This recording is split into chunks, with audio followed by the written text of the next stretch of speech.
ପିଲାମାନେ ଆଜି ଆମେ ଚତୁର୍ଥ ଶ୍ରେଣୀ ଗଣିତ ମେଳା ବହିର ପାଠ 1 ଆମ ଚାରିପାଖର ଆକୃତି ବିଷୟଟିକୁ ସମ୍ପୂର୍ଣ୍ଣ ଭଲ ଭାବରେ ଆଲୋଚନା କରିବା। ସୀମା ଖରା ଛୁଟିରେ ଏକ ବଡ଼ ସହରକୁ ଯିବାକୁ ଚାହୁଁଥିଲା। ତାଙ୍କ ବାପା ତାଙ୍କୁ ଭୁବନେଶ୍ୱର ନେଇ ଯାଇଥିଲେ ଏବଂ ସେମାନେ ନନ୍ଦନକାନନ, ପଠାଣି ସାମନ୍ତ ପ୍ଲାନେଟୋରିୟମ, ବିନ୍ଦୁସାଗର, ରାମ ମନ୍ଦିର, ରାଜ୍ୟ ସଂଗ୍ରହାଳୟ, ଖଣ୍ଡଗିରି, ଉଦୟଗିରି ଗୁମ୍ଫା, ଧଉଳିଗିରି ସ୍ତୂପ, ରାଜଭବନ, ବିଧାନସଭା ଭବନ ଏବଂ କଳିଙ୍ଗ ଷ୍ଟାଡିୟମ ପରି ଅନେକ ପୁରୁଣା ଏବଂ ନୂତନ ଆକର୍ଷଣୀୟ ସ୍ମାରକୀ ପରିଦର୍ଶନ କରିଥିଲେ। ସୀମା ବୋଲି ଗୋଟେ ପିଲାଟେ, ସେ ଖରା ଛୁଟିରେ ପିଲାମାନେ ତୁମେ ସବୁ ବୁଲିବାକୁ ଯାଇଥିବ, ଠିକ୍ ସିଏ ସେମିତି ତା ବାପାଙ୍କ ସହିତ ଭୁବନେଶ୍ୱର ବୁଲିବାକୁ ଯାଇଥିଲା ଏବଂ ଭୁବନେଶ୍ୱରର ଏଇ ସୁନ୍ଦର ସୁନ୍ଦର ଜାଗାକୁ ସେ ପରିଦର୍ଶନ କରିବାକୁ ଯାଇଥିଲା। ବର୍ତ୍ତମାନ ସେ ନିଜ ପାଖରେ ଥିବା କାଠର ବ୍ଲକ ଗୁଡ଼ିକ ବ୍ୟବହାର କରି ଧଉଳି ସ୍ତୂପର ଏକ ମଡେଲ ତିଆରି କରିବାକୁ ଚେଷ୍ଟା କରୁଛି। ଗୋଟେ କାଠ ଆଣିକି ସେ କେତେ ସାରା ସେ ଧଉଳି ସ୍ତୂପ ଭଳି ସେ ତିଆରି କରିବାକୁ ଚେଷ୍ଟା କରୁଛି। ବ୍ଲକ ଗୁଡ଼ିକ ବ୍ୟବହାର କରି ଏଠାରେ ଦିଆଯାଇଥିବା ଘର ଗୁଡ଼ିକର ମଡେଲ ତିଆରି କରିବାକୁ ଚେଷ୍ଟା କର। 1 ନମ୍ବର, ତୁମ ମଡେଲରେ ଘରର କେଉଁ ଅଂଶ ତମେ ଦେଖାଇଛ? ଉଦାହରଣ ସ୍ୱରୂପ ଛାତ, ସ୍ତମ୍ଭ, ମୂଳଦୁଆ ଇତ୍ୟାଦି। ଉତ୍ତର ଲେଖିବ, ମୋ ମଡେଲରେ ମୂଳଦୁଆ, ସ୍ତମ୍ଭ, ତୋରଣ ଓ ଛାତ ଦେଖାଇଛି। 2 ନମ୍ବର, ତୁମେ ଏହି ଅଂଶ ଗୁଡ଼ିକୁ କାହିଁକି ବାଛିଲ? ଉତ୍ତର, ଏହି ଅଂଶ ଗୁଡ଼ିକ କୋଠାର ମୁଖ୍ୟ ଅଂଶ ହୋଇଥିବାରୁ ମୁଁ ଏହି ଅଂଶ ଗୁଡ଼ିକୁ ବାଛିଲି। 3 ନମ୍ବର, ଏହି ଅଂଶ ଗୁଡ଼ିକର ମଡେଲ ତିଆରି କରିବା ପାଇଁ କେଉଁ ଆକୃତି ଗୁଡ଼ିକ ବ୍ୟବହାର କରିବ? ଏହି ଅଂଶ ଗୁଡ଼ିକର ମଡେଲ ତିଆରି କରିବା ପାଇଁ ବର୍ଗକ୍ଷେତ୍ର, ଆୟତକ୍ଷେତ୍ର, ଅର୍ଦ୍ଧବୃତ୍ତ, ସମଘନ ଓ ସିଲିଣ୍ଡରାକୃତିର ଆକୃତି ବ୍ୟବହାର କରାଯାଇଛି। 4 ନମ୍ବର, ତୁମର ମଡେଲ ପ୍ରକୃତ ଘର ଚିତ୍ର ସହିତ କିପରି ସମାନ? ଉତ୍ତର, ଆମ ମଡେଲ ପ୍ରକୃତ ଘର ସହିତ ପୂରାପୂରି ଭାବରେ ସଦୃଶ୍ୟ ହୋଇଥାଏ। 5 ନମ୍ବର, ଏହା ପ୍ରକୃତ ଘରଠାରୁ କିପରି ଭିନ୍ନ? ଉତ୍ତର, ଆମ ମଡେଲଟି ପ୍ରକୃତ ଘରଠାରୁ କ୍ଷୁଦ୍ର ନକଲ, ମାତ୍ର ଏହାର ଦୈର୍ଘ୍ୟ, ପ୍ରସ୍ଥ ଓ ଉଚ୍ଚତା ଛୋଟ ହୋଇଥାଏ। ପ୍ରକଳ୍ପ କାର୍ଯ୍ୟ, ଶିକ୍ଷାର୍ଥୀମାନଙ୍କୁ ନିଜ ସାହି ବା ଗଳିକୁ ଅନୁଧ୍ୟାନ କରିବା ପାଇଁ ଉତ୍ସାହିତ କରନ୍ତୁ। ଶିକ୍ଷାର୍ଥୀମାନେ ନିଜ ସାହି ବା ଗଳିର କେତୋଟି ମୁଖ୍ୟ ଘରର ମଡେଲ ପ୍ରସ୍ତୁତ କରନ୍ତୁ। ପିଲାମାନେ ତୁମ ସାହି ଗଳିରେ କିଛିଟା ଘର ତିଆରି କରିବ, ପ୍ରସ୍ତୁତ କରିବ ତାର ଘରର ମଡେଲ। ମୁଁ ଧଉଳି ସ୍ତୂପର ଗୋଟିଏ ମଡେଲ ତିଆରି କରିଛି। ଏ ପିଲାଟି ଧଉଳି ସ୍ତୂପର ଗୋଟେ ମଡେଲ ତିଆରି କରିଛି। ଏହା ଧଉଳି ସ୍ତୂପ ପରି ଦିଶୁଛି କି? ଉତ୍ତର, ହଁ, ଏହା ଧଉଳି ସ୍ତୂପ ଆକୃତିର ପ୍ରାୟ ଦିଶୁଛି। ତୁମେ ଧଉଳି ସ୍ତୂପର ଏକ ମଡେଲ ତିଆରି କରିବା ପାଇଁ କେଉଁ ଆକୃତି ବ୍ୟବହାର କରିବ ଓ କାହିଁକି? ଉତ୍ତର, ଆମେ ଧଉଳି ସ୍ତୂପର ଏକ ମଡେଲ ତିଆରି କରିବା ପାଇଁ ସିଲିଣ୍ଡର ଓ ଅର୍ଦ୍ଧ ଗୋଲକର ଆକୃତିର ବ୍ଲକ ଗୁଡ଼ିକ ବ୍ୟବହାର କରିବୁ, କାରଣ ଏହାର ପ୍ରକୃତି ଆକୃତି ସିଲିଣ୍ଡରାକୃତି ଅଟେ। ତୁମେ ଏପରି କେତୋଟି ଆକୃତି ବ୍ୟବହାର କରିବ? ଉତ୍ତର, ଆମେ ଧଉଳି ସ୍ତୂପ ନିର୍ମାଣ ପାଇଁ ଆୟତକ୍ଷେତ୍ର, ବର୍ଗକ୍ଷେତ୍ର, ସିଲିଣ୍ଡର ଓ ଅର୍ଦ୍ଧଗୋଲକ ଇତ୍ୟାଦି ଆକୃତିର ବ୍ଲକ ବ୍ୟବହାର କରିବା। ତୁମେ ଜାଣିଛ କି ଧଉଳି ସ୍ତୂପ ଏକ ପ୍ରସିଦ୍ଧ ଐତିହ୍ୟ ସ୍ଥଳ। ଏଥିରେ ପଥରରେ ତିଆରି ସିଡ଼ି ଅଛି। ପିଲାମାନେ ଏଇଟା ମନେ ରଖିବ। ପୂର୍ବରୁ ମଧ୍ୟ ଲୋକମାନେ ମାଟି, ଇଟା, ପଥର ଖଣ୍ଡ କିମ୍ବା କାଠ ସାହାଯ୍ୟରେ ଘର ତିଆରି କରୁଥିଲେ। ଆଜିକାଲି ଆମେ କଂକ୍ରିଟ ବ୍ଲକ, ଫମ୍ପା ବ୍ଲକ ଆଦି ବ୍ୟବହାର କରୁଛୁ। ଏହି ସମସ୍ତ ଇଟାରେ କ'ଣ ସମାନତା ଅଛି? ପିଲାମାନେ ଏହାର ଉତ୍ତର ହେବ, ଏହି ସମସ୍ତ ଇଟାର ଆକୃତି ଆୟତ ଘନାକୃତି ଅଟେ। ହସ୍ତକର୍ମ, 1 ନମ୍ବର, କାଗଜ ପଟି ସାହାଯ୍ୟରେ ଏକ ଗୋଲକ ପରି ଆକୃତି ତିଆରି କର। ଏକ ଖୋଲା ବାକ୍ସ କିପରି ଦେଖାଯାଉଛି ତାହା ଦେଖିବା ପାଇଁ ସୀମା ଏକ ବାକ୍ସକୁ ଖୋଲି ଚଟାଣ ଉପରେ ରଖିଛି। ଏହାକୁ ବାକ୍ସର ଜାଲକ ବା ନେଟ୍ କୁହାଯାଏ। ଯଦି ତୁମେ ଡଟ୍ ଚିହ୍ନିତ ରେଖାରେ ଏହାକୁ ଭାଙ୍ଗ କର ତେବେ ତୁମେ ପୂର୍ବପରି ବାକ୍ସଟି ଫେରି ପାଇବ। ଏହି ଡଟ୍ ଚିହ୍ନିତ କାଗଜକୁ ଭାଙ୍ଗିଲେ। ପିଲାମାନେ ଏସବୁ ତୁମେ ନିଜେ ଅଭ୍ୟାସ କରିବ। 2 ନମ୍ବର, ତଳେ ଦେଖାଯାଇଥିବା ମଡେଲ ଗୁଡ଼ିକ ତିଆରି କରିବା ପାଇଁ ଏହି ଗଣିତ ବହିର ଶେଷରେ ଥିବା ଜାଲକ ବ୍ୟବହାର କର। ପ୍ରିଜିମ୍। ପ୍ରିଜିମ୍ କ'ଣ? ଏଇଟା ଦେଖ ପିଲାମାନେ, ଏଇଟା ହେଉଛି ତ୍ରିଭୁଜାକୃତି ବିଶିଷ୍ଟ ପ୍ରିଜିମ୍। ଏଇଟା ହେଉଛି ବର୍ଗାକୃତି ବିଶିଷ୍ଟ ପ୍ରିଜିମ୍। ଏଇଟା ହେଉଛି ଷଡ଼ଭୁଜାକୃତି ବିଶିଷ୍ଟ ପ୍ରିଜିମ୍। ପିରାମିଡ୍, ତ୍ରିଭୁଜାକୃତି ପିରାମିଡ୍, ପଞ୍ଚଭୁଜାକୃତି ପିରାମିଡ୍ ଆଉ ଚତୁର୍ଭୁଜାକୃତି ବିଶିଷ୍ଟ ପିରାମିଡ୍। ସମସ୍ତ ପ୍ରିଜିମ୍ରେ କେଉଁ ଆକୃତିର ପୃଷ୍ଠ ସାଧାରଣ ଅଟେ? ଏହି ପ୍ରିଜିମ୍ ଗୁଡ଼ିକରେ ଅନ୍ୟ କେଉଁ ସବୁ ଆକୃତି ଅଛି? ସମସ୍ତ ପିରାମିଡ୍ କେଉଁ ଆକୃତିର ପାର୍ଶ୍ୱ ସାଧାରଣ? ଏହାର ତ୍ରିକୋଣୀୟ ପାର୍ଶ୍ୱଗୁଡ଼ିକୁ ବିନ୍ଦୁରେ ମିଶିଥାଏ। ଅନ୍ୟ ଆକୃତିର ପିରାମିଡ୍ ଗୁଡ଼ିକର ନାମ ଲେଖ।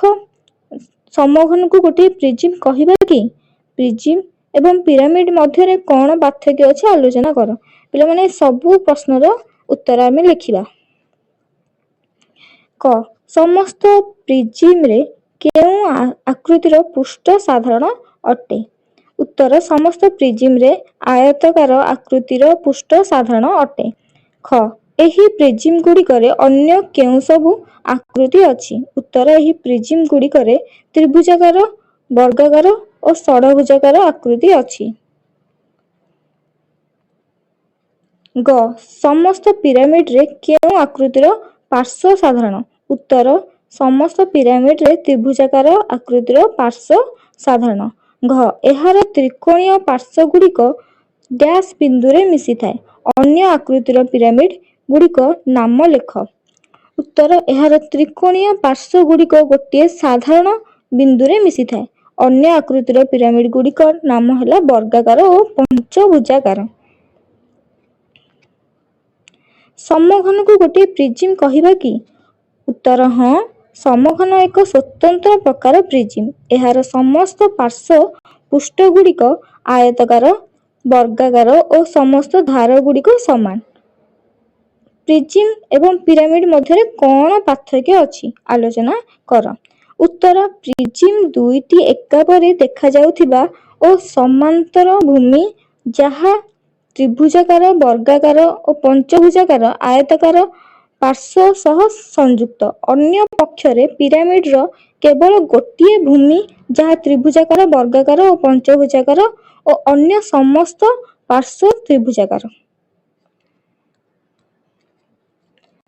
3 ନମ୍ବର, ଏବେ ନଳି ଏବଂ ପ୍ଲାଷ୍ଟିକ୍ ସୂତା ବ୍ୟବହାର କରି ନିମ୍ନରେ ଦିଆଯାଇଥିବା ଆକୃତି ଗୁଡ଼ିକ ତିଆରି କର। ସାରଣୀଟିକୁ ପୂରଣ କର। ଆକୃତି ପିଲାମାନେ ଦେଇଛି ଏଇଠି ନା, ଆଉ ପୃଷ୍ଠ ସଂଖ୍ୟା, ଶୀର୍ଷ ସଂଖ୍ୟା, ଧାର ସଂଖ୍ୟା ଆମେ ଲେଖିବା। ସମଘନ ବା ବର୍ଗାକୃତି ବିଶିଷ୍ଟ ପ୍ରିଜିମ୍ର ପୃଷ୍ଠ ସଂଖ୍ୟା ହେଉଛି 6, ଶୀର୍ଷ ସଂଖ୍ୟା ହେଉଛି 8 ଏବଂ ଧାର ସଂଖ୍ୟା ହେଉଛି 12। ଆୟତଘନ ବା ଆୟତାକୃତି ବିଶିଷ୍ଟ ପ୍ରିଜିମ୍ର ପୃଷ୍ଠ ସଂଖ୍ୟା 6, ଶୀର୍ଷ ସଂଖ୍ୟା 8, ଧାର ସଂଖ୍ୟା 12। ତ୍ରିଭୁଜାକୃତି ବିଶିଷ୍ଟ ପିରାମିଡ୍ର ପୃଷ୍ଠ ସଂଖ୍ୟା 4, ଶୀର୍ଷ ସଂଖ୍ୟା 4, ଧାର ସଂଖ୍ୟା 6। ବର୍ଗାକୃତି ବିଶିଷ୍ଟ ପିରାମିଡ୍ର ପୃଷ୍ଠ ସଂଖ୍ୟା 5, ଶୀର୍ଷ ସଂଖ୍ୟା 5, ଧାର ସଂଖ୍ୟା 8।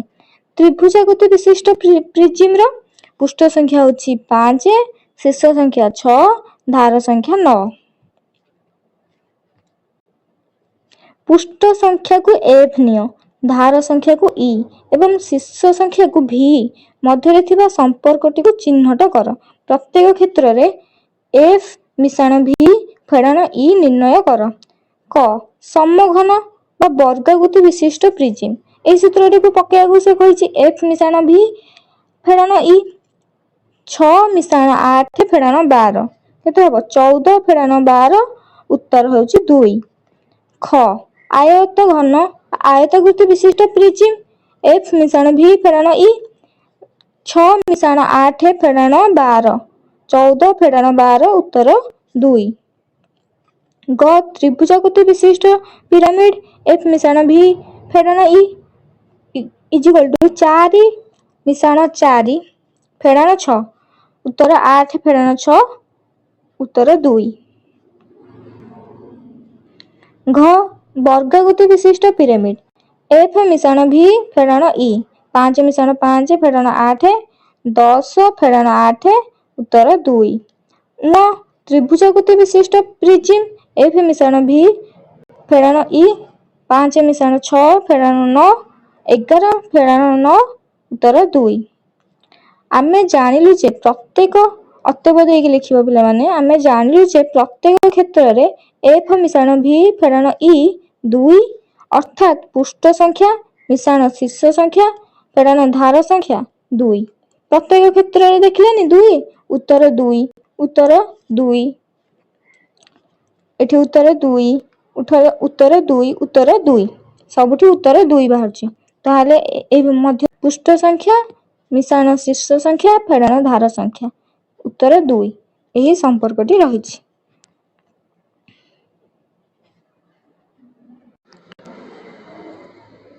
ସମତଳ ପୃଷ୍ଠ ସଂଖ୍ୟା ଅନୁସାରେ ତ୍ରିମାତ୍ରିକ ଆକୃତି ଗୁଡ଼ିକୁ ସଜାଅ। ଏଠାରେ ସେମାନଙ୍କର ନାମ ଲେଖ। ପୃଷ୍ଠ ସଂଖ୍ୟା ଆଉ ଆକୃତିର ନାମ। ଗୋଟିଏ ସମତଳ ପୃଷ୍ଠ ଆକୃତିର ନାମ ହେଉଛି ଗୋଲକ। 2ଟି ସମତଳ ପୃଷ୍ଠ ଥିବା ଆକୃତି କୋନ୍ ସିଲିଣ୍ଡର। 3ଟି ସମତଳ ପୃଷ୍ଠ ଥିବା ଆକୃତି ତ୍ରିଭୁଜ। 4ଟି ସମତଳ ପୃଷ୍ଠ ଥିବା ଆକୃତି ତ୍ରିଭୁଜାକାର ପିରାମିଡ। 5ଟି ସମତଳ ପୃଷ୍ଠ ଥିବା ଆକୃତି ବର୍ଗାକୃତି ପିରାମିଡ। 6ଟି ସମତଳ ପୃଷ୍ଠ ଥିବା ଆକୃତି ସମଘନ ପ୍ରିଜିମ। ତୁମେ 3ଟି ସମତଳ ପୃଷ୍ଠ ନେଇ ଏକ ତ୍ରିମାତ୍ରିକ ଆକୃତି ତିଆରି କରିପାରିବ କି? ନା। ଏବେ ସିଧା ଧାର ସଂଖ୍ୟା ଅନୁସାରେ ତ୍ରିମାତ୍ରିକ ଆକୃତି ଗୁଡ଼ିକୁ ସଜାଅ। ଏଠାରେ ସେମାନଙ୍କର ନାମ ଲେଖ। ଧାର ସଂଖ୍ୟା ଆଉ ଆକୃତିର ନାଁ। 6ଟି ଧାର ଥିବା ଆକୃତିର ନାଁ ହେଉଛି ତ୍ରିକୋଣାକାର ପିରାମିଡ। 8ଟି ଧାର ଥିବା ଆକୃତିର ନାଁ ବର୍ଗାକୃତି ପିରାମିଡ। ପିରାମିଡ ନାଇଁ ବର୍ଗାକୃତି। 9ଟି ଧାର ଥିବା ଆକୃତିର ନାଁ ତ୍ରିଭୁଜାକୃତି ପ୍ରିଜିମ। 12ଟି ଧାର ଥିବା ଆକୃତିର ନାଁ ସମଘନ ବା ଆୟତ ଘନ। ଆସ ଲକ୍ଷ୍ୟ କରିବା। 1 ନମ୍ବର ଗୋଟିଏ ଲୁଡୁ ଗୋଟି ନିଅ। ଏହାର ସଂଖ୍ୟା 1 ଥିବା ପୃଷ୍ଠକୁ ଦେଖ। ସଂଖ୍ୟା 1 ଲେଖାଥିବା ପୃଷ୍ଠର ବିପରୀତ ପୃଷ୍ଠରେ ସଂଖ୍ୟା 6 ଅଛି। ତଳେ ନିଆଯାଇଥିବା ପୃଷ୍ଠର ବିପରୀତ ପାର୍ଶ୍ୱରେ କେଉଁ ସଂଖ୍ୟା ଅଛି? କ ସଂଖ୍ୟା 2 ଥିବା ପୃଷ୍ଠ। 7ରୁ 2 ଫେଡ଼ିବ ପିଲାମାନେ 5 ଏହାର ବିପରୀତ ପାର୍ଶ୍ୱରେ 5 ଅଛି। ଖ ସଂଖ୍ୟା 3 ଥିବା ପୃଷ୍ଠ। 7ରୁ 3 ଫେଡ଼ିବ ତାର 4 ଉତ୍ତର ଏହାର ବିପରୀତ ପାର୍ଶ୍ୱରେ 4 ଅଛି। ଗ ସଂଖ୍ୟା 4 ଥିବା ପୃଷ୍ଠ। 7ରୁ 4 ଫେଡ଼ିଲେ 3 ଏହାର ବିପରୀତ ପାର୍ଶ୍ୱରେ 3 ଅଛି। 2 ନମ୍ବର କ 1 ଲେଖାଥିବା ପୃଷ୍ଠ ସହିତ ସାଧାରଣ ଧାର ଥିବା ପୃଷ୍ଠ ଗୁଡ଼ିକ ଲେଖ। 2 3 4 5। ଖ 1 ଲେଖାଥିବା ପୃଷ୍ଠ ସହିତ ସାଧାରଣ ଧାର ନଥିବା ପୃଷ୍ଠ ଗୁଡ଼ିକ ଲେଖ। ଉତ୍ତର ହେଉଛି 6। 3 ନମ୍ବର ନିମ୍ନରେ ଥିବା ଗୋଟିଏ ସମଘନର 3ଟି ଭିନ୍ନ ପଟର ଦୃଶ୍ୟ ଦେଖ। କ ଲାଲ ପାର୍ଶ୍ୱର ବିପରୀତ ପାର୍ଶ୍ୱରେ କେଉଁ ରଙ୍ଗ ଅଛି? ଲାଲ ପାର୍ଶ୍ୱର ବିପରୀତ ସେପଟେ କେଉଁ ରଙ୍ଗ ଅଛି? ବାଇଗଣୀ ରଙ୍ଗ। ଖ ହଳଦିଆ ପାର୍ଶ୍ୱର ବିପରୀତ ପାର୍ଶ୍ୱରେ କେଉଁ ରଙ୍ଗ ଅଛି? ହଳଦିଆ ପାର୍ଶ୍ୱର ବିପରୀତ ପାର୍ଶ୍ୱରେ ସବୁଜ। ଏହି ପୃଷ୍ଠାର ଚତୁଃପାର୍ଶ୍ୱରେ ଥିବା ଆକୃତି ଗୁଡ଼ିକୁ ନେଇ ନିମ୍ନ ସୂଚନା ଅନୁସାରେ କାର୍ଯ୍ୟ କର। ଚତୁଃପାର୍ଶ୍ୱର ଆକୃତି ମାନେ ଏସବୁ ଆକୃତି। 1 ନମ୍ବର ସମସ୍ତ ଆକୃତିରେ ଥିବା ଆୟତାକୃତି ପୃଷ୍ଠକୁ ନାଲି ରଙ୍ଗ ଦିଅ। 2 ନମ୍ବର ତ୍ରିଭୁଜାକୃତି ପୃଷ୍ଠ ଥିବା ଆକୃତି ଉପରେ ଏକ ହସିଲା ମୁହଁ ଆଙ୍କ। 3 ନମ୍ବର ବକ୍ର ପୃଷ୍ଠ ବିଶିଷ୍ଟ ଆକୃତି ଉପରେ ଏକ ତାରା ଚିହ୍ନ ଆଙ୍କ। 4 ନମ୍ବର କୋଣ ନଥିବା ଆକୃତି ଗୁଡ଼ିକ ନୀଳ ରଙ୍ଗ ଦିଅ। 5 ନମ୍ବର ସମାନ ବିପରୀତ ପୃଷ୍ଠ ବିଶିଷ୍ଟ ଆକୃତିରେ ଗୋଲ ବୁଲାଅ। ପିଲାମାନେ ଏହି ସବୁ ଯୋଉ ଆକୃତି ଦେଖୁନ କି, ଏଇଥିରେ ତୁମେ ଗୋଟେରେ ଦବ ଆୟତକୃତି ଥିବ ନାଲି ରଙ୍ଗ ଦବ, ତାପରେ ତ୍ରିଭୁଜାକୃତି ଥିଲେ ହସିଲା ମୁହଁ କରିବ, ଏବଂ ବକ୍ର ପୃଷ୍ଠ ଥିଲେ ତାରା ଚିହ୍ନ ଦେବ, କୋଣ ନଥିଲେ ନୀଳ ରଙ୍ଗ ଦେବ, ସମାନ ବିପରୀତ ପୃଷ୍ଠ ଥିଲେ ଗୋଲ ବୁଲାଇବ। ସବୁ ତୁମେ ନିଜେ ଅଭ୍ୟାସ କରିବ ଏହି ଚିତ୍ର ମାନଙ୍କରେ।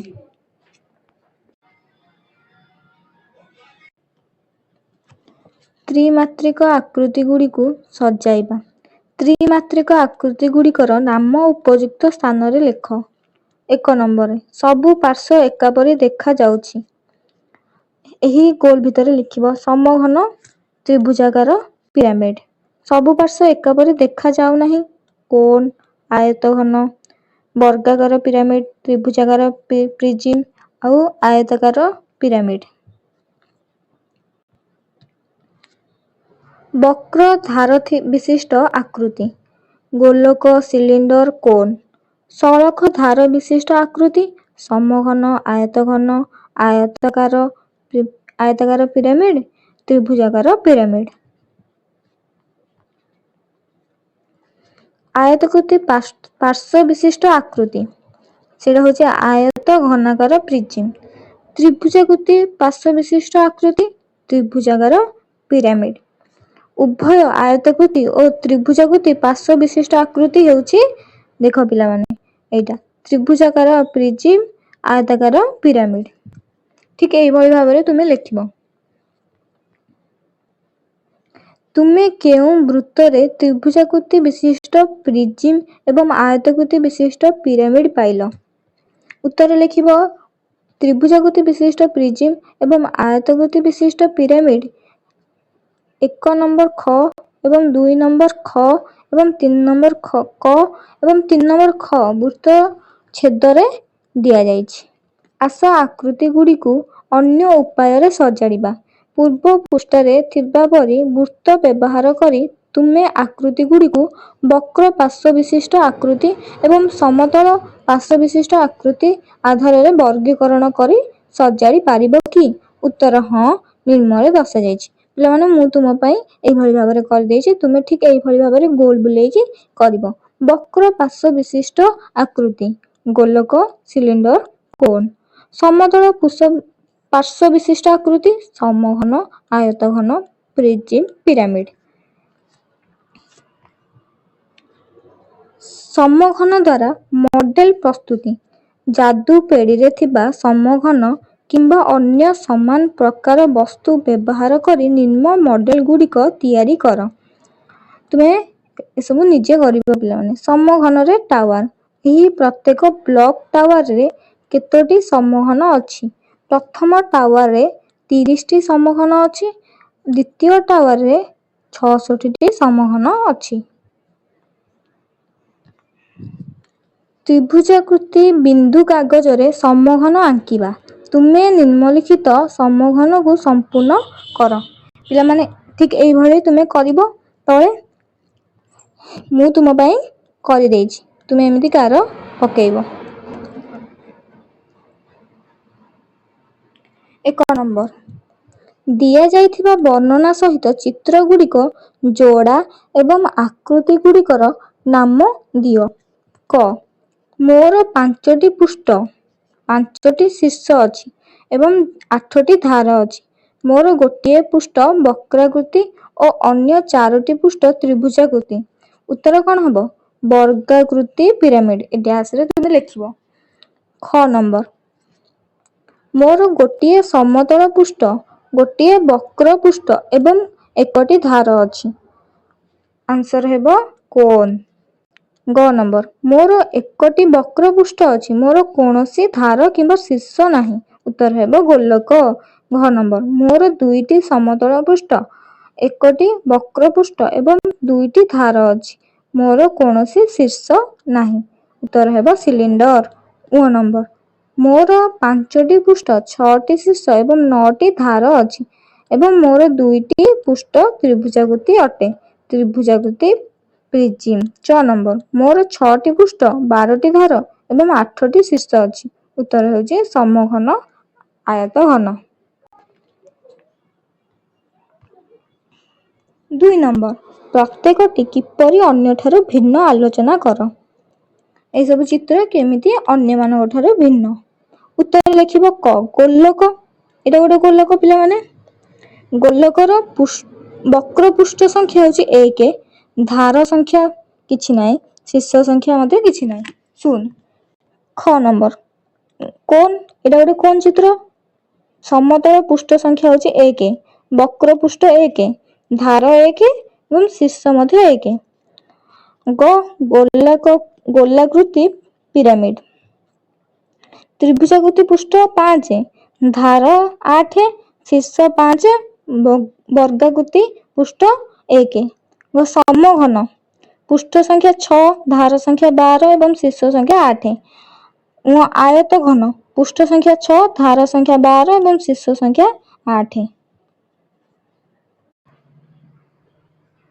3 ନମ୍ବର, ତଳେ ଦିଆଯାଇଥିବା ଜାଲକ ଗୁଡ଼ିକୁ ଉପଯୁକ୍ତ ଘନ ବସ୍ତୁ ସହିତ ମେଳ କର। ପିଲାମାନେ ମୁଁ ତୁମ ପାଇଁ ଯୋଡ଼ି ଦେଇଛି। ଏହି ଚିତ୍ରଟାକୁ ଏଇଠି ନା ଯୋଡ଼ିବ, ଏହି 2 ନମ୍ବର ଚିତ୍ରକୁ ଘରେ ଯୋଡ଼ିବ, 3 ନମ୍ବର ଚିତ୍ରକୁ କରେ ଯୋଡ଼ିବ ଏବଂ 4 ନମ୍ବର ଚିତ୍ରକୁ ଗରେ ଯୋଡ଼ିବ।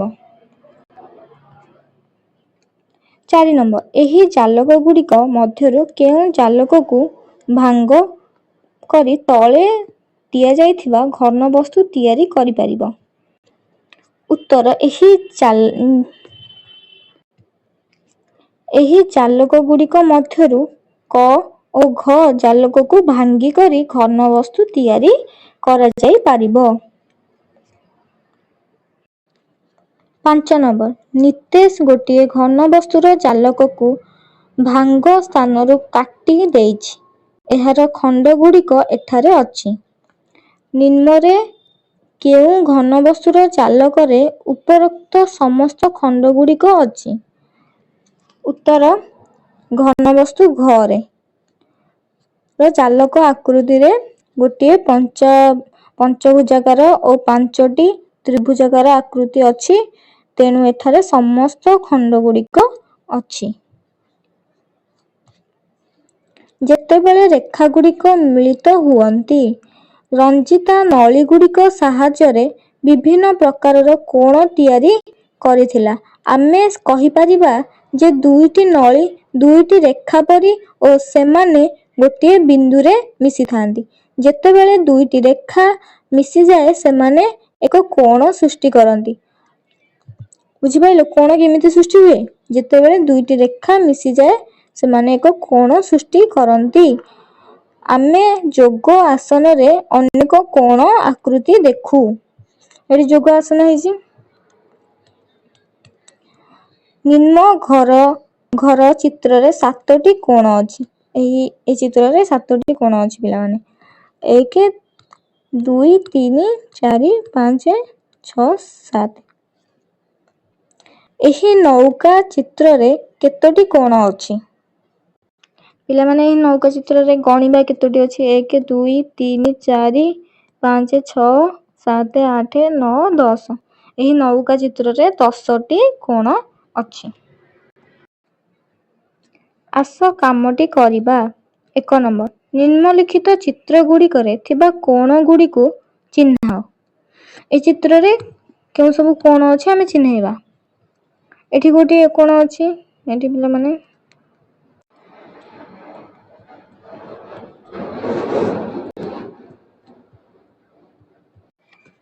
ଏବଂ ଏଠାରେ ବି ମଧ୍ୟ ଗୋଟେ କୋଣ ଅଛି। ଏଠାରେ ଗୋଟେ କୋଣ ଅଛି, ଏଠାରେ ମଧ୍ୟ ଗୋଟେ କୋଣ ଅଛି, ଏଠାରେ ମଧ୍ୟ ଗୋଟେ କୋଣ ଅଛି। ଏଇଟା ଗୋଟେ କୋଣ ହବ ଏବଂ ତାପରେ ଏଇଟାରେ ଏଇଟା ଗୋଟେ କୋଣ ହବ, ଏଇଟା ଗୋଟେ ବି କୋଣ ହବ, ଏଇଟାରେ ଏଇଟା ଗୋଟେ କୋଣ ହବ, ଏଇଟା ମଧ୍ୟ ଗୋଟେ କୋଣ ହବ। ହେଲା ପିଲାମାନେ?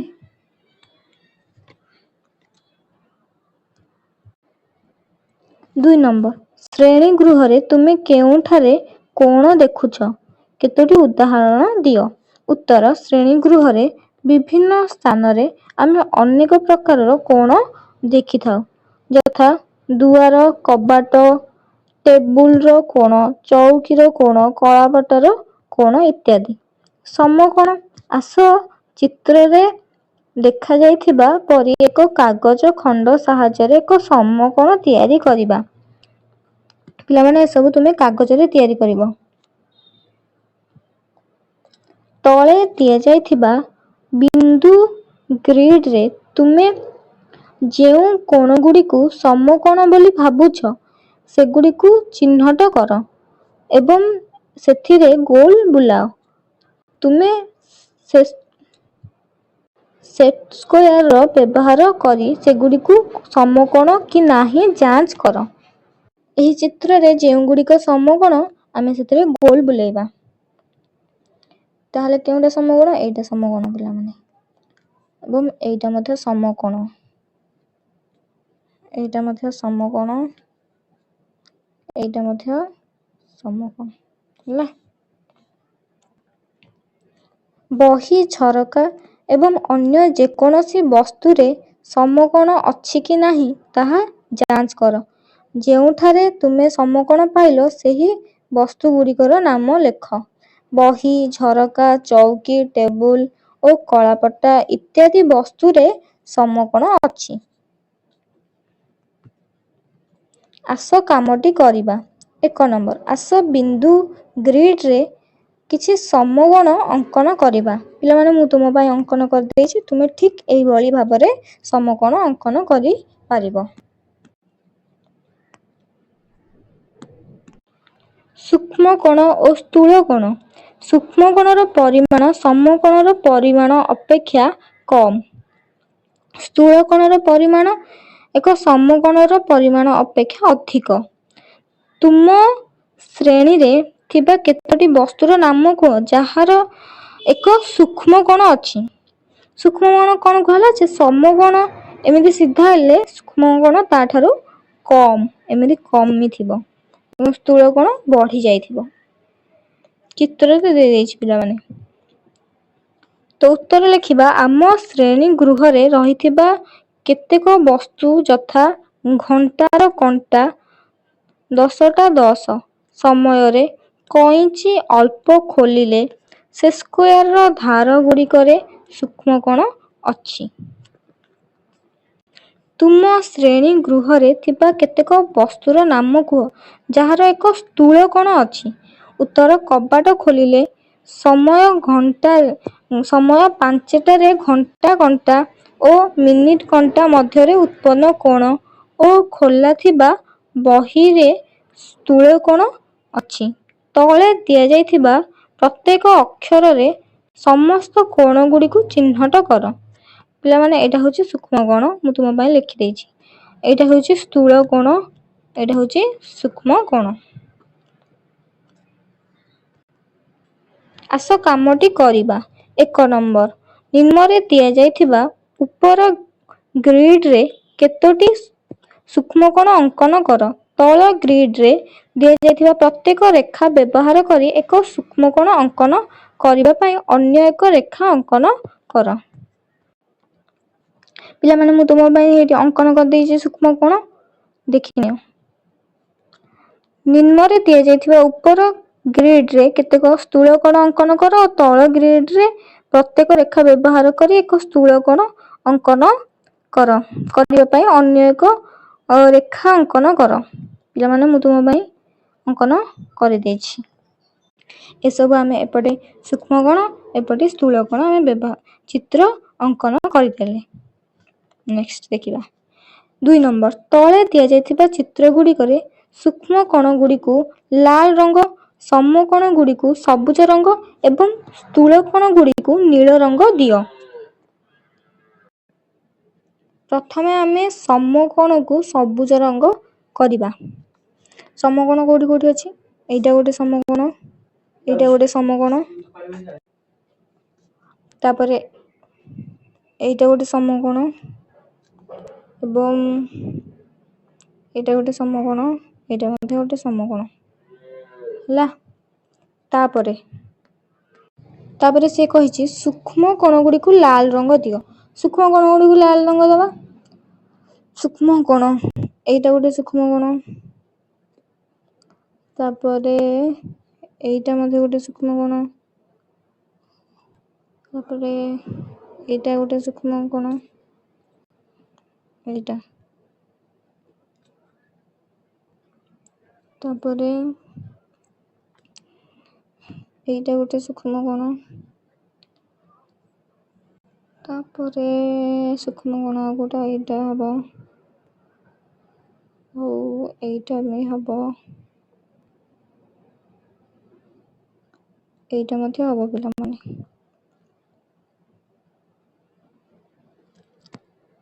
ଏତିକି ପିଲାମାନେ ସୂକ୍ଷ୍ମ କୋଣ ଅଛି। ତାପରେ ସେ ଦେଇଛି ସ୍ଥୂଳ କୋଣ ଗୁଡ଼ିକୁ ନୀଳ ରଙ୍ଗ ଦିଅ। ସ୍ଥୂଳ କୋଣ ଗୁଡ଼ିକୁ ନୀଳ ରଙ୍ଗ ଦେବା।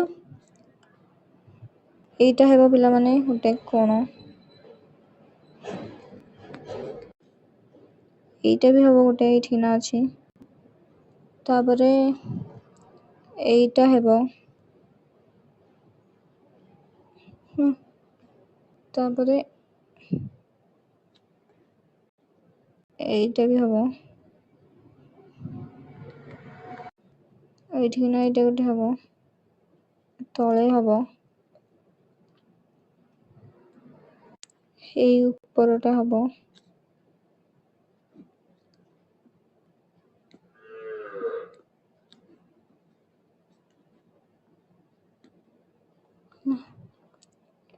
ଏପଟା ବି ହବ,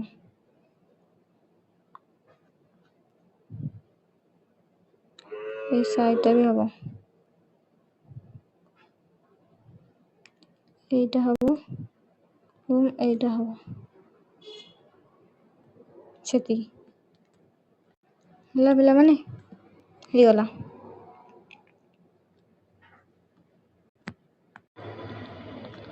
ପ୍ଲାଷ୍ଟିକ ନଳି ନେଇ ଆକୃତି ଗଠନ କରିବା।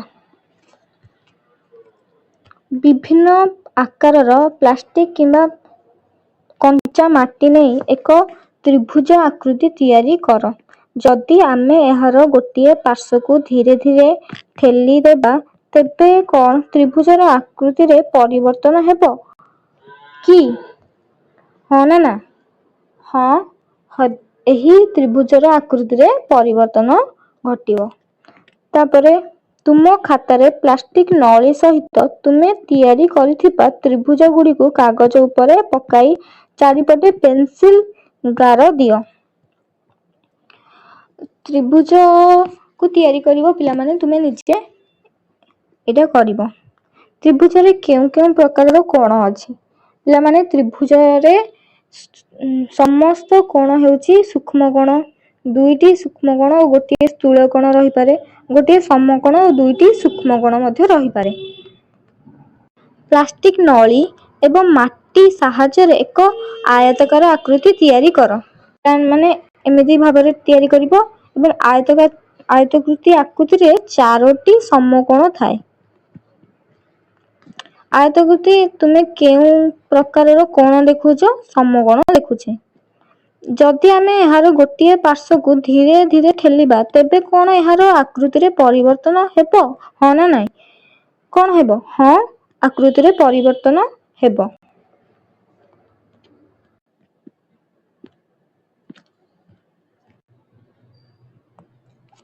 ତଳେ ଦିଆଯାଇଥିବା ବିନ୍ଦୁ ଗ୍ରିଡ୍ ବ୍ୟବହାର କରି 3ଟି ବା 4ଟି ବାହୁ ବିଶିଷ୍ଟ କେତେଗୁଡ଼ିଏ ଆକୃତି ଅଙ୍କନ କର। ଗୋଟିଏ କିମ୍ବା ଅଧିକ ସମକୋଣ ଥିବା ଆକୃତି ଗୁଡ଼ିକରେ ମୁଣ୍ଡୁଳ ବୁଲାଅ। ପିଲାମାନେ ମୁଁ ତୁମ ପାଇଁ ଏଠି କରିଦେଇଛି, ତୁମେ ଠିକ ଏଇଭଳି ଭାବରେ କରିପାରିବ। ପରେ ଆଲୋଚନା କରିବାରେ କେତୋଟି ପ୍ରଶ୍ନ ଦେଇଛି। ତୁମେ କେଉଁ ଆକୃତି ତିଆରି କରିଛ? ଉତ୍ତର, ମୁଁ 3ଟି ତ୍ରିଭୁଜ, ଗୋଟିଏ ବର୍ଗ ଚିତ୍ର, ଗୋଟିଏ ଆୟତ ଚିତ୍ର ଓ ଗୋଟିଏ ରମ୍ବସ୍ ଚିତ୍ର ତିଆରି କରିଛି। ପ୍ରଶ୍ନ, ତୁମେ ତିଆରି କରିଥିବା କେତୋଟି ଆକୃତିରେ ନିମ୍ନ ପରିମାଣର କୋଣ ଅଛି? ଉତ୍ତର, ଗୋଟିଏ ସମକୋଣରେ ଦୁଇଟି ସମକୋଣରେ କୌଣସି ଆକୃତିରେ ନୁହେଁ। ଗ, 3ଟି ସମକୋଣରେ କୌଣସି ଆକୃତିରେ ନୁହେଁ ଏବଂ ଘରେ ସମସ୍ତ କୋଣ ସମକୋଣ 2ଟି ଆକୃତିରେ। ଏଠାରେ କେତେଗୁଡ଼ିଏ ଚାରି ବାହୁ ବିଶିଷ୍ଟ ଆକୃତି ଅଛି। ଆୟତ ଚିତ୍ର ଏବଂ ବର୍ଗ ଚିତ୍ର ଏହି ଆକୃତି ଗୁଡ଼ିକ ଠାରୁ କେଉଁ କାରଣରୁ ଭିନ୍ନ? ଉତ୍ତର ଆୟତ ଚିତ୍ର ଓ ବର୍ଗ ଚିତ୍ର ପ୍ରତ୍ୟେକ ଚାରୋଟି ସମକୋଣ ଥାଏ। ଏଠାରେ ଥିବା ବାକି ଆକୃତି ବାହୁକୁ ନେଇ ସୂକ୍ଷ୍ମକୋଣ ଓ ସ୍ଥୂଳକୋଣ ଦ୍ୱାରା ଗଠିତ। ତେଣୁ ଆୟତ ଚିତ୍ର ଓ ବର୍ଗ ଚିତ୍ର ଆକୃତି ଗୁଡ଼ିକ ଠାରୁ ଭିନ୍ନ। ଏହି ପାଞ୍ଚଟି ଧାର ବିଶିଷ୍ଟ ଆକୃତିର ସମସ୍ତ ଧାରକୁ ସମାନ କରିବାକୁ ଚେଷ୍ଟା କର। ପଞ୍ଚଭୁଜ। ଏହି ଆକୃତିର ପ୍ରତ୍ୟେକ କୋଣ ସମକୋଣ କି? ଏହି ଆକୃତିର ପିଲାମାନେ ପଞ୍ଚଭୁଜର ନା, ଉତ୍ତର ଲେଖିବ ନା, ଏହାର ପ୍ରତ୍ୟେକ କୋଣ ସମକୋଣ ନୁହେଁ। ଯଦି ତୁମେ ଏହାର ଗୋଟିଏ ପାର୍ଶ୍ୱକୁ ଧୀରେ ଧୀରେ ଠେଲି ଦେବା ତେବେ କଣ ପଞ୍ଚଭୁଜର ଆକୃତି ପରିବର୍ତ୍ତନ ହେବ? ହଁ ନା ନା? ହଁ, ଆକୃତି ପରିବର୍ତ୍ତନ ହେବ। ଲେଖିବ ଉତ୍ତର ହଁ। ଚିତ୍ରଟିକୁ ଦେଖ। ଏହି ଚିତ୍ରରେ ପ୍ଲାଷ୍ଟିକ ନଳୀ ଗୁଡ଼ିକର ଲମ୍ବ ସମାନ ନା ଅସମାନ? ସମାନ। ଯଦି ଆମେ ଅସମାନ ମାପର କାଠି ନେବା ତେବେ କଣ ହେବ? ଉତ୍ତର ଯଦି ଆମେ ଅସମାନ ଲମ୍ବ ପ୍ଲାଷ୍ଟିକ ନଳୀ ନେବା ତେବେ ଏହା ବୃତ୍ତ ଗଠନ କରିବ ନାହିଁ, କାରଣ ବୃତ୍ତରେ ବ୍ୟବହୃତ ରେଖା ଗୁଡ଼ିକ ପରସ୍ପର ସମାନ। ଆସ ତିଆରି କରିବା। ତୁମେ ଗୋଟିଏ ବୃତ୍ତ ଆଙ୍କିବା ପାଇଁ ସ୍କେଲ ବ୍ୟବହାର କରିପାରିବ କି? ଆସ ଦେଖିବା। ଏକ ବିନ୍ଦୁ ଚିହ୍ନଟ କର, ତାର ନାମ କ ଦିଅ। ବିନ୍ଦୁ କରୁ ସମାନ ଦୂରତାରେ ଥିବା ଅନେକ ଗୁଡ଼ିଏ ବିନ୍ଦୁ ଆଙ୍କ। ବିନ୍ଦୁ ଗୁଡ଼ିକୁ ଖାଲି ହାତରେ ଯୋଡ଼। କୌଣସି ଉପକରଣ ନ ନେଇ ତୁମେ କଣ ପାଇଲ? ଉତ୍ତର ହେବ ଆମେ ଗୋଟିଏ ବୃତ୍ତ ପାଇଲୁ। ବିନ୍ଦୁ କ ହେଉଛି ବୃତ୍ତର କେନ୍ଦ୍ର ଏବଂ କେନ୍ଦ୍ରବିନ୍ଦୁ ଓ ବୃତ୍ତ ଉପରିସ୍ଥ ଯେକୌଣସି ବିନ୍ଦୁକୁ ଯୋଡ଼ିଲେ ଯେଉଁ ରେଖାଖଣ୍ଡ ମିଳିବ ତାହା ହେଉଛି ବୃତ୍ତର ବ୍ୟାସାର୍ଦ୍ଧ। ପିଲାମାନେ ଗୋଟେ ବିନ୍ଦୁ ଅଙ୍କନ କଲେ, ବିନ୍ଦୁଟେ ତା ଚାରିପଟେ ଗୋଟେ ଗୋଲ ବୃତ୍ତଟେ ଅଙ୍କନ କଲେ ଏବଂ ବିନ୍ଦୁରୁ ଯେଉଁ ଗାର ପର୍ଯ୍ୟନ୍ତ ଯୋଡ଼ିବ କେନ୍ଦ୍ରବିନ୍ଦୁରୁ, ସେଇଟା ହଉଛି ବୃତ୍ତର ବ୍ୟାସାର୍ଦ୍ଧ। ଏଇଟା ହଉଛି ବୃତ୍ତର ବ୍ୟାସାର୍ଦ୍ଧ। ମନେ କର, ଏମିତି ହେଇ କେନ୍ଦ୍ରବିନ୍ଦୁରୁ ଇଆଡେ ଯୋଡ଼ିକି ହେଲା, ଏଇଟା ବି ବୃତ୍ତର ବ୍ୟାସାର୍ଦ୍ଧ।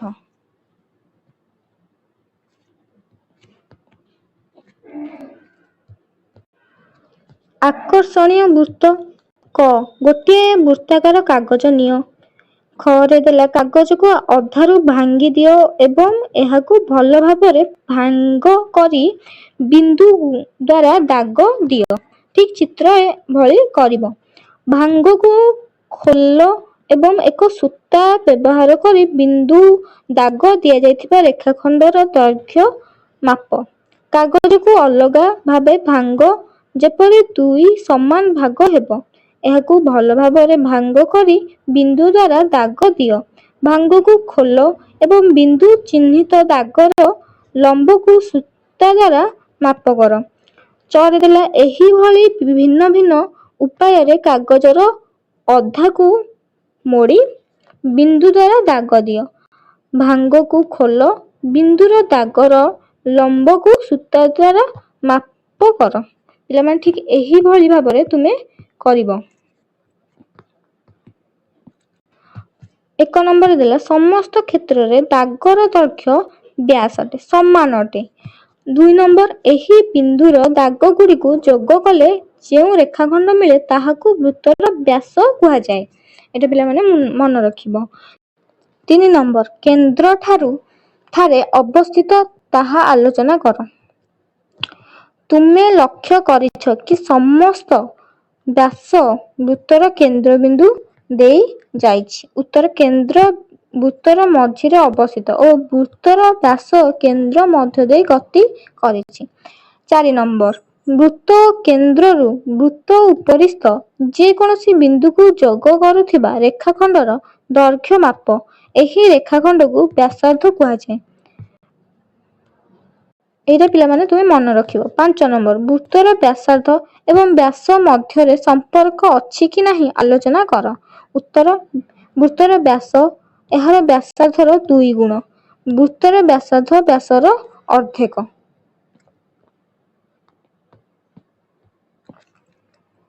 ଆସ କାମଟି କରିବା। ଗୋଟିଏ ବୃତ୍ତାକାର କାଗଜକୁ 2 ସମାନ ଭାଗରେ ଭାଙ୍ଗି ଦିଅ। ଏବେ ପ୍ରତ୍ୟେକ ଅଧ୍ୟାୟକୁ ପୁଣି 2 ସମାନ ଭାଗ କରି ଭାଙ୍ଗି ଦିଅ। ପିଲାମାନେ ଠିକ୍ ଏଇଭଳି ଭାବରେ କରିବ। ବ୍ୟାସର ଲମ୍ବ ବ୍ୟାସାର୍ଦ୍ଧର ଲମ୍ବର 2 ଗୁଣ ହେବ। କମ୍ପାସ ବ୍ୟବହାର କରି ଏକ ବୃତ୍ତ ସହଜରେ ତିଆରି କରିପାରିବ। ଆବଶ୍ୟକ ସ୍ଥଳେ ତୁମେ କମ୍ପାସ ବ୍ୟବହାର କରି ବୃତ୍ତ ଅଙ୍କନ ପାଇଁ ଶିକ୍ଷକଙ୍କ ସାହାଯ୍ୟ ନେଇପାର। ନିମ୍ନଲିଖିତ ଆକୃତି ପ୍ରସ୍ତୁତ କରିବାକୁ ଚେଷ୍ଟା କର।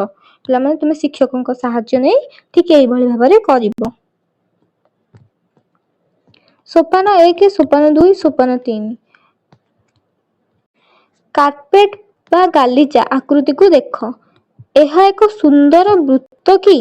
ଠିକ୍ ନା ଭୁଲ? ଉତ୍ତର ଠିକ୍। ଏହି ବୃତ୍ତାକାର ଆକୃତିର କେନ୍ଦ୍ର, ବ୍ୟାସାର୍ଦ୍ଧ ଏବଂ ବ୍ୟାସରେ ତୁମ ପସନ୍ଦର ରଙ୍ଗ ଦିଅ। ପିଲାମାନେ ତୁମେ ରଙ୍ଗ ଦେବ। ତାପରେ କ'ଣ ଦେଲା? ଚକ ଗୁଡ଼ିକୁ ଦେଖ। ଚକ ଗୁଡ଼ିକୁ ଦେଖ କେତେ ପ୍ରକାରର ଚକ ଅଛି। ଚକ ଗୁଡ଼ିକ କିପରି ଦେଖାଯାଉଛି? ବୃତ୍ତ ଭଳି। ଚକ ଗୁଡ଼ିକୁ ନିମ୍ନ ସୂଚନା ଅନୁସାରେ ଚିହ୍ନାଅ। 1 ନମ୍ବର ବୃହତ୍ତମ ବ୍ୟାସାର୍ଦ୍ଧ, ଚିତ୍ର ଖର ଚକ ଏଇଟା। ତାପରେ 2 ନମ୍ବର କ୍ଷୁଦ୍ରତମ ବ୍ୟାସାର୍ଦ୍ଧ, ଚିତ୍ର ଘର ଚକ। ବୃହତ୍ତମ ବ୍ୟାସ, ଚିତ୍ର ଖର ଚକ। ଆଉ କ୍ଷୁଦ୍ରତମ ବ୍ୟାସ, ଚିତ୍ର ଘର ଚକ। ଆକୃତିର ପ୍ରହେଳିକା। 1 ନମ୍ବର ଲୁଚି ରହିଥିବା ଆକୃତି ଗୁଡ଼ିକୁ ଚିହ୍ନଟ କର ଏବଂ ସେମାନଙ୍କର ନାମ ଲେଖ। ଉତ୍ତର ତ୍ରିଭୁଜ, ସିଲିଣ୍ଡର। ଏଇ ଯୋଉ ଦେଖୁନ କି ଏଥିରେ କେଉଁ କେଉଁ ସବୁ ଆକୃତି ଲୁଚିକି ରହିଛି। ତ୍ରିଭୁଜ ଅଛି, ସିଲିଣ୍ଡର ଅଛି, ବୃତ୍ତ, ଆୟତକ୍ଷେତ୍ର ଓ ବର୍ଗକ୍ଷେତ୍ର। 2 ନମ୍ବର ଅଙ୍କା ଯାଇଥିବା ତ୍ରିଭୁଜକୁ ଗୋଟିଏ ବର୍ଗକ୍ଷେତ୍ର ଏବଂ 2ଟି ତ୍ରିଭୁଜରେ ବିଭକ୍ତ କରିବା ପାଇଁ 2ଟି ରେଖାଖଣ୍ଡ ଅଙ୍କନ କର। ଏ ତ୍ରିଭୁଜରେ ଆମେ ଗୋଟେ ବର୍ଗକ୍ଷେତ୍ର ଅଙ୍କନ କରିବା ତ 2ଟି ରେଖାଖଣ୍ଡ କେବଳ ବ୍ୟବହାର କରିପାରିବା। ତ ଏମିତି କରିପାରିବା। ଗୋଟେ ଗାର, ଗୋଟେ ଗାର ହେଇଗଲା ବର୍ଗଚିତ୍ର। 3 ନମ୍ବର 2ଟି ରେଖାଖଣ୍ଡ ଅଙ୍କନ କରି ବର୍ଗ କ୍ଷେତ୍ରକୁ 3ଟି ତ୍ରିଭୁଜରେ ବିଭକ୍ତ କର। ମାତ୍ର 2ଟି ରେଖାଖଣ୍ଡ ଅଙ୍କନ କରିବା। ହେଇଗଲା। ପିଲାମାନେ ତୁମେ ସୁନ୍ଦର ଭାବରେ କରିବ। ଆଉ ଏମିତି ହେଇଗଲା। 3ଟି ତ୍ରିଭୁଜ ହେଲା। ଦେଖ କେମିତି ହେଲା। 1, 2 ଆଉ ପୁରା ବଡ଼ ତ୍ରିଭୁଜଟା ହେଲା। 4 ନମ୍ବର ଡାହାଣ ପାର୍ଶ୍ୱରେ ଛୋଟ ଆକୃତି ପାଇବା ପାଇଁ ବାମ ପାର୍ଶ୍ୱ ଆକୃତିରେ ଆବଶ୍ୟକୀୟ ଅଂଶ ଗୁଡ଼ିକ ଦେଖାଇବା ପାଇଁ ରେଖାଖଣ୍ଡ ଅଙ୍କନ କର। ଏହି ଚିତ୍ର ଯେମିତି ରେଖାଖଣ୍ଡ ଅଙ୍କନ କରିବା ଯେମିତି ଏହି ଚିତ୍ର ଭାବରେ ବିଭକ୍ତ ହେବ। ତ ଏଠି ଗୋଟେ ରେଖାଖଣ୍ଡ ଅଙ୍କନ କଲେ ଏଇ ତ୍ରିଭୁଜଟା ପାଇଲେ, ଏଠି ଗୋଟେ ଅଙ୍କନ କଲେ ଏଇ ତ୍ରିଭୁଜଟା ପାଇଲେ ଏବଂ ଆୟତ ପାଇଲେ। ତାପରେ ଏଇଟା କେମିତି କରିବା ନା ମଝିରୁ ଗୋଟେ ଗାର ଟାଣିବ, ତାପରେ ଏପଟେ ଗୋଟେ ଗାର ଟାଣିବ। ଏଇଟା 4ଟା ତ୍ରିଭୁଜ ଭାବରେ ଭାଗ ହେଇଗଲା। ତାପରେ ଏଇଟା କେମିତି କରିବା ନା ମଝିରେ ଗୋଟେ ଗାର ଟାଣିବ, ତମେ ସାଇଡରେ ଏମିତି ତେର୍ଚିକି ହେଲା। ଏଇ ଚିତ୍ର ଆମେ ପାଇଯିବା। କାର୍ଡ ଖେଳ। ପାଠ୍ୟପୁସ୍ତକ 209 ପୃଷ୍ଠାରେ ଦିଆଯାଇଥିବା ଦ୍ୱିମାତ୍ରିକ ଆକୃତିର କାର୍ଡ ଗୁଡ଼ିକୁ ସେମାନଙ୍କ ପାର୍ଶ୍ୱ ଅନୁସାରେ 3ଟି ତଳରେ ସଜାଅ। ତଳେ ଦିଆଯାଇଥିବା ସ୍ଥାନରେ ସଜାଯାଇଥିବା ଆକୃତି ଗୁଡ଼ିକୁ ଅଙ୍କନ କର। ତୁମେ କାହିଁକି ଏହିପରି ଭାବରେ ତୁମର ଆକୃତି ଗୁଡ଼ିକୁ ସଜାଇଛ ତାହା ବର୍ଣ୍ଣନା କର। ଦଳ 1 ଏଇଭଳି ଭାବରେ ଚିତ୍ର ମୁଁ ଆଙ୍କି ଦେଇଛି, ତୁମେ ଏଇଭଳି ଭାବରେ ଚିତ୍ର ଆଙ୍କିବ। ଦଳ 2ରେ ଏଇଭଳି ଭାବରେ ଚିତ୍ର ଆଙ୍କିବ। ଦଳ 3ରେ ଏଇଭଳି ଭାବରେ ଚିତ୍ର ଆଙ୍କିବ। ଲେଖିବ ଏପଟେ ଚିତ୍ରଦ୍ୱୟରେ କୌଣସି ବାହୁ ନାହିଁ। ଏଠାରେ ଗୋଟିଏ ଓ 2ଟି ବାହୁ ଅଛି। ଏଠାରେ 3ଟି ଓ 4ଟି ବାହୁ ଅଛି।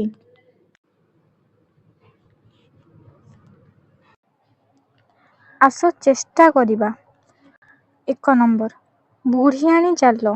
ବୁଢ଼ିଆଣୀ ବିଭିନ୍ନ ଆକୃତିର ଜାଲ ତିଆରି କରିବାକୁ ପସନ୍ଦ କରେ। ଦିନେ ଏକ ବୁଢ଼ିଆଣୀ ତ୍ରିଭୁଜାକୃତି ଜାଲ ତିଆରି କରିବା ଆରମ୍ଭ କଲା। ତାର ଜାଲରେ କେତୋଟି ତ୍ରିଭୁଜ ଅଛି? ପିଲାମାନେ ଉତ୍ତର ଲେଖିବ 10ଟି। ସେ ପ୍ରତ୍ୟେକ ଦିନ ସକାଳେ ଚାଲିବାକୁ ପସନ୍ଦ କରେ ଏବଂ ତା ଜାଲରେ କାନ୍ଥଗୁଡ଼ିକ ମଜବୁତ କି ନାହିଁ ପରୀକ୍ଷା କର। ସେ ବିନ୍ଦୁ କରୁ ଆରମ୍ଭ କରି କୌଣସି କାନ୍ଥରେ ଏକାଧିକ ଥର ନ ଚାଲି ପୁଣି ଥରେ ସେହି କ ବିନ୍ଦୁରେ ପହଞ୍ଚି ପାରିବ କି? ହଁ। ବୁଢ଼ିଆଣୀ କେଉଁ ରାସ୍ତାରେ ଯିବ ତାହାକୁ ଦର୍ଶାଅ। ପିଲାମାନେ ମୁଁ ଏଠି ତୁମ ପାଇଁ ଲେଖିକି ଜଣେଇ ଦେଇଛି। ତୁମେ ଏଠି 1ରୁ ଯିବ 2 କି, 2ରୁ ଯିବ 3 କି, ଏମିତି ଯାଇକା ସେ ପୁଣି ଥରେ 1କୁ ଫେରି ଆସିବ। ଦିନେ ତାର ଭାଇ ଆୟତ ଚିତ୍ର ଆକୃତିର ବ୍ୟବହାର କରି ଏକ ଜାଲ ତିଆରି କରିଥିଲା। ତାର ଜାଲରୁ ତୁମେ କେତୋଟି ଆୟତ ଚିତ୍ର ପାଇପାରିବ? ପିଲାମାନେ ଲେଖିବ ଉତ୍ତର 11ଟି। ସେ ପ୍ରତ୍ୟେକ ଦିନର ଶେଷରେ ଚାଲିବାକୁ ପସନ୍ଦ କରେ ଏବଂ ତାର ଜାଲର କାନ୍ଥଗୁଡ଼ିକ ମଜବୁତ କି ନାହିଁ ପରୀକ୍ଷା କରେ। ସେ ବିନ୍ଦୁ କରୁ ଯାତ୍ରା ଆରମ୍ଭ କରି ସମସ୍ତ କାନ୍ଥରେ ଥରେ ମାତ୍ର ଚାଲି ଖରେ ପହଞ୍ଚି ପାରିବ କି? ଉତ୍ତର ହଁ। ସେ ଯେଉଁ ରାସ୍ତା ଦେଇ ଯିବ ତାହାକୁ ଚିହ୍ନାଅ। 2 ନମ୍ବର 5ଟି। ପିଲାମାନେ ଏଇଟା ମୁଁ କାହିଁକି ତମ ପାଇଁ ଲେଖିଲିନି, କାରଣ ସେ କେବଳ କ ଆଉ ଖ ଦେଇଛି। କ ଏଠି କ ଏଠି ଖ ଦେଇଛି, ଆଉ ମୁଁ କେମିତି ଚିହ୍ନେଇବି? ସେଠି ନା ସିନା ନମ୍ବର ଦେଇଥିଲା ବୋଲି 1 2 3, ଏଠି ତ କିଛି ଦେଇନି। 2 ନମ୍ବର 5ଟି ଦିଆସିଲି କାଠି ବ୍ୟବହାର କରି 2ଟି ତ୍ରିଭୁଜ ତିଆରି କର। କୋଠରୀ ମଧ୍ୟରେ ତାହାକୁ ଅଙ୍କନ କର। ଦିଆସିଲି କାଠିକୁ ବ୍ୟବହାର କରିକି ଠିକ୍ ଏଇଭଳି ଭାବରେ ତୁମେ ଅଙ୍କନ କରିବ। 3 ନମ୍ବର ନିମ୍ନ ଚିତ୍ରରେ ଯେକୌଣସି 2ଟି ଦିଆସିଲି କାଠିକୁ ଘୁଞ୍ଚାଇ 4ଟି ତ୍ରିଭୁଜ ଅଙ୍କନ କର। ଏହି ଦିଆସିଲି କାଠିରୁ ଗୋଟେକୁ ଘୁଞ୍ଚେଇକି ମୁଁ କରିଦେଇଛି ତୁମ ପାଇଁ, ଦେଖିନିଅ। ଏଇଭଳି ଭାବରେ କରିବ। 4 ନମ୍ବର କେବଳ 3ଟି ତ୍ରିଭୁଜ ପାଇବା ପାଇଁ ଏଥିରୁ 4ଟି ଦିଆସିଲି କାଠି ବାହାର କର। ଏଥିରୁ 4ଟି ଦିଆସିଲି କାଠିକୁ ବାହାର କରିକି ଏଇଭଳି ଭାବରେ 3ଟି ତ୍ରିଭୁଜ କରିବ। ମୁଁ ତୁମ ପାଇଁ ଚିତ୍ରରେ ଆଙ୍କି ଦେଇଛି, ତୁମେ ଠିକ୍ ଏଇଭଳି ଭାବରେ କରିପାରିବ। 5 ନମ୍ବର ମଡେଲ ପ୍ରସ୍ତୁତିରେ ଚ୍ୟାଲେଞ୍ଜ। ଘନ ଆକୃତିର ଏକ ମଡେଲ ତୁମେ ତିଆରି କରିପାରିବ କି ଯାହା କରିଦେଲା 12ଟି ପ୍ଲାଷ୍ଟିକ ନଳୀ ଏବଂ 8ଟି ମାଟି ବଲରେ ତିଆରି ହେବ? ଘରେଦେଲା 9ଟି ପ୍ଲାଷ୍ଟିକ ନଳୀ ଓ 6ଟି ମାଟି ବଲରେ ତିଆରି ହେବ। ଘରେଦେଲା 15ଟି ପ୍ଲାଷ୍ଟିକ ନଳୀ ଓ 10ଟି ମାଟି ବଲରେ ତିଆରି ହେବ। ପିଲାମାନେ ଘରେ ଦେଲା 10ଟି ପ୍ଲାଷ୍ଟିକ ନଳୀ ଓ 6ଟି ମାଟି ବଲରେ ତିଆରି ହେବ। ଉତ୍ତର ମୁଁ ତୁମ ପାଇଁ ଚିତ୍ର ଆଙ୍କି ଦେଇଛି। ଆୟତଘନ ଆଉ ତ୍ରିଭୁଜାକାର ପ୍ରିଜିମ, ପଞ୍ଚଭୁଜାକାର ପ୍ରିଜିମ ଆଉ ପଞ୍ଚଭୁଜାକାର ପିରାମିଡ। ଏଇଭଳି ଭାବରେ ତୁମେ ଚିତ୍ର କରିବ।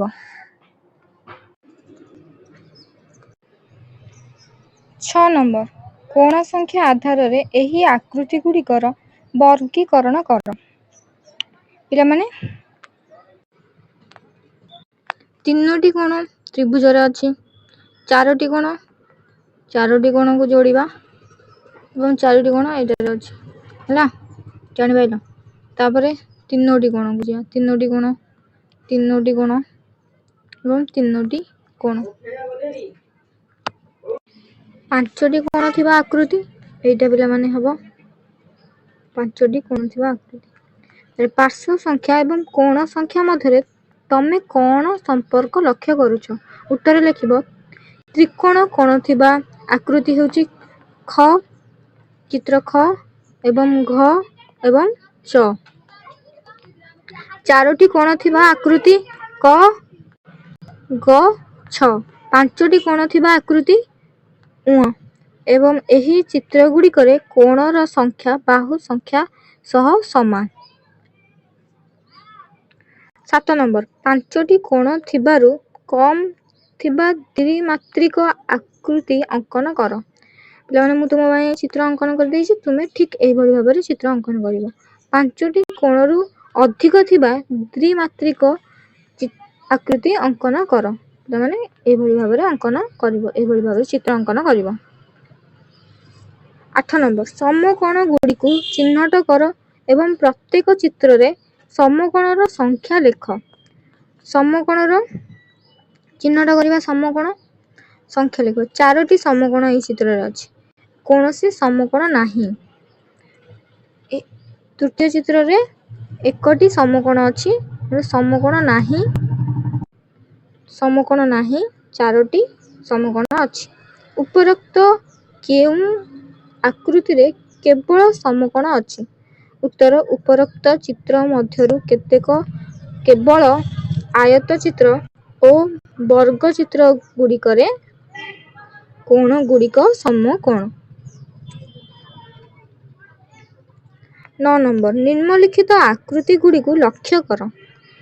ଏହି ଆକୃତି ଚିହ୍ନଟ କର ଯାହାର 2ଟି ସମକୋଣ, ଗୋଟିଏ ସ୍ଥୂଳକୋଣ ଏବଂ ଗୋଟିଏ ସୂକ୍ଷ୍ମକୋଣ ଅଛି। ଉତ୍ତର ପିଲାମାନେ ଚିତ୍ର 2 ଓ 7। 2 ଏବଂ 7। ଏହାର କେବଳ 2ଟି ସମକୋଣ ଏବଂ 2ଟି ସୂକ୍ଷ୍ମକୋଣ ଏବଂ ଗୋଟିଏ ସ୍ଥୂଳକୋଣ ରହିଛି। ତାପରେ ଗୋଟିଏ ସମକୋଣ, 2ଟି ସ୍ଥୂଳକୋଣ, ଗୋଟିଏ ସୂକ୍ଷ୍ମକୋଣ ଥିବ ଚିତ୍ର 10। କେବଳ ଏଇଟା 2ଟି ସ୍ଥୂଳକୋଣ ଏବଂ 2ଟି ସୂକ୍ଷ୍ମକୋଣ ଥିବା ଚିତ୍ର 3, 6, 8, 9, 11 ଓ 13। 4ଟି ସମକୋଣ ଅଛି କେଉଁ ଚିତ୍ରରେ? ଚିତ୍ର 4, 6, 12 ଓ 14। ଏଥିରେ କେବଳ 4ଟି ସମକୋଣ ଅଛି। ପିଲାମାନେ, ଯଦି ତୁମକୁ ଏହି ଭିଡ଼ିଓଟି ଭଲ ଲାଗିଥାଏ ତେବେ ରାନୀ ପ୍ରିୟଙ୍କା ୟୁଟ୍ୟୁବ୍ ଚ୍ୟାନେଲର ଏହି ସବସ୍କ୍ରାଇବ୍ ବଟନକୁ କ୍ଲିକ୍ କରନ୍ତୁ, ଯାହାଫଳରେ କି ଆପଣମାନଙ୍କୁ ଏମିତି ସୁନ୍ଦର ଭାବରେ ବୁଝାଉଥିବା ଭିଡ଼ିଓ ସବୁ ଆପଣଙ୍କ ପାଖକୁ ପହଞ୍ଚି ପାରିବ। ରହୁଛି, ଜୟ ଜଗନ୍ନାଥ।